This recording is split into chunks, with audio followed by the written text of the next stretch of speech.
Ninth mathematics ये संख्या पद्धति का क्वेश्चन नंबर 16, चूँकि 15 तक मैं पहला वीडियो में बता चुका हूँ।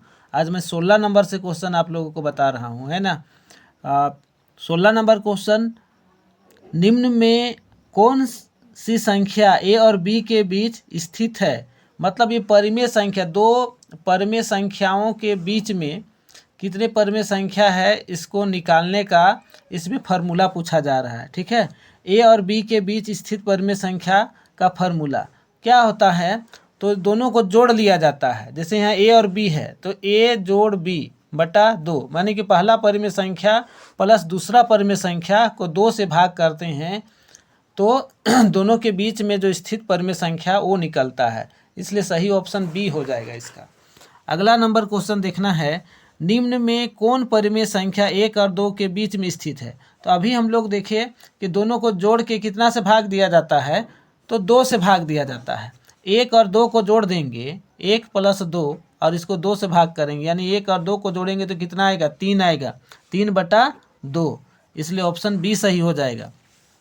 क्वेश्चन नंबर 18, निम्न में से कौन परिमेय संख्या 3 और 4 के बीच स्थित है। तो जस्ट इसको क्या करना, 3 और 4 को जोड़ेंगे तो कितना आएगा, 7, और 7 को 2 से भाग करेंगे तो क्या आएगा, 7 बटा 2।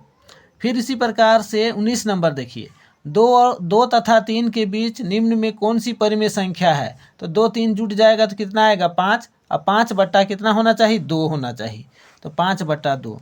फिर देखिए इसी प्रकार से निम्न में कौन परिमेय संख्या 1 बटा 3 और 1 बटा 2 के बीच स्थित है। तो ये यहाँ पर इसको हल करना होगा, है ना। 1 बटा 3 और 1 बटा 2, तो दोनों को जोड़ना है। 1 बटा 3, इसको मैं कॉपी में बताता हूँ, है ना। 1 बटा 3 प्लस 1 बटा 2, अब इसका लसा लीजिए 3 और 2 का, तो कितना आ जाएगा, 6 आएगा ना। अब ये आ जाएगा यहाँ 2 और यहाँ आ जाएगा 3, तो 3 और 2 5, 5 बटा 6 है, तो 5 बटा 6 को क्या करेंगे, भागा करेंगे, कितना से भागा करेंगे, 2 से, तो 2 से भाग करेंगे तो 5 बटा 6 गुना 1 बटा 2, हल करेंगे तो 5 बटा कितना हो जाएगा, ये 2 छक 12, तो 5 बटा 12। यहाँ पर देखिए 5 बटा 12 कौन सा ऑप्शन में है, option number C. Question number 21 में निम्न में से कौन परिमेय संख्या 3 बटा 5 और 4 बटा 5 के बीच स्थित है। यहाँ भी दोनों को क्या करना है, जोड़ लेना है, जोड़ के 2 से भाग करना है। तो दोनों का हर समान है और इसको अगर जोड़ते हैं तो क्या आएगा, 3 और 4 7 हो जाएगा, 7 बटा 5, और 7 बटा 5 को 2 से भाग करेंगे तो कितना आ जाएगा, 7 बटा 5, तो 5 बटा 10, 7 बटा कितना हो जाएगा, 10, ठीक ना, 7 बटा 10 होगा। ठीक, अब इसी प्रकार से 22 नंबर क्वेश्चन जो दिया है, इसमें 1 बटा 4 और 1 बटा 2 के बीच स्थित है। तो 1 बटा 4 प्लस 1 बटा 2, दोनों को जोड़ेंगे तो भिन्न का जोड़ करने पर कितना आएगा, लसा 4 आएगा, और यहाँ पर 1 जोड़ 2 दूना 4 यानी कि 2, 3 बटा 4 आया है ना। 3 बटा 4 को भागा करेंगे कितना से, 2 से, तो भाग को गुना में चेंज करेंगे तो 1 बटा 2 होगा, यानी कि 3 बटा 8 होना चाहिए। तो 3 बटा 8 कौन सा ऑप्शन में है, तो ऑप्शन फर्स्ट में है। अब √2 और √3 के बीच एक अपरिमेय संख्या है। तो एक अपरिमेय संख्या 2 तिया कितना हो जाएगा, 6, और इसका 1 बटा 2 और इसका 1 बटा 2, दोनों को जोड़ देंगे, कितना आ जाएगा, गुना कर देंगे तो 1 बटा 4। ठीक है, तो इसका आंसर हो जाएगा 6 का पावर 1 बटा 4।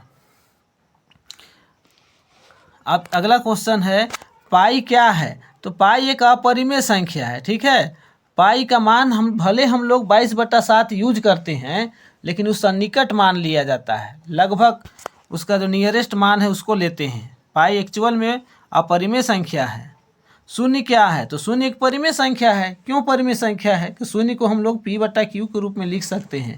22/7 कैसी संख्या है, तो 22/7 जो है परिमेय संख्या है। 28 नंबर है ना। और 27 नंबर √2 एक संख्या है तो एक अपरिमेय संख्या है। क्यों? √2 का पूरा पूरा वर्गमूल नहीं निकलेगा, इसलिए √3 भी, √3 क्या है क्वेश्चन नंबर 28 का, ये भी अपरिमेय संख्या है। √3 एक अपरिमेय संख्या है, ठीक। √5 भी अपरिमेय संख्या होगा, √5 भी अपरिमेय संख्या है। अगला क्वेश्चन है 2 + √3, ये भी अपरिमेय संख्या है। क्यों भाई, क्यों अपरिमेय संख्या है? 2 परिमेय है बट √3 अपरिमेय है ना। तो परिमेय में अगर अपरिमेय जोड़ा जाता है तो क्या मिलता है? अपरिमेय संख्या मिलता है। इसलिए फिर 31 नंबर देख रहे हैं, 7√5 एक संख्या है तो भी एक अपरिमेय संख्या होगा, क्योंकि परिमेय को अपरिमेय से गुना किया गया है। तो क्वेश्चन नंबर 31 तक बन चुका है ना। इसको देख